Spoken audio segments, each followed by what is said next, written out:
Ang rondalya ay kilala rin bilang Filipino string band. Ito ay isa sa mga impluwensyang nakuha natin sa mga Espanyol noong ika-18 siglo. Ito ay mula sa salitang Espanyol na ronda na ang ibig sabihin ay harana o serenade. Ito ay binubuo ng mga orihinal na instrumento tulad ng gitara, mandolin, lute.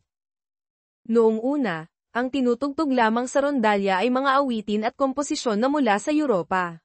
Ngunit hindi nagtagal ay unti-unting ginamit ang rondalya bilang saliw sa mga awiting bayan o folk songs at iba pang awitin tulad ng balitaw, harana, kundiman, danza, at zarzuela. Rondalya din ang ginagamit sa pagtugtog ng sabli, tinikling, lahota, kerenyosa at iba pa. Ang mga instrumento ng rondalya. Ang rondalya sa Pilipinas ay binubuo ng anim na instrumentong may kwerdas na tinutugtog sa pamamagitan ng pick maliban sa baho de yunas.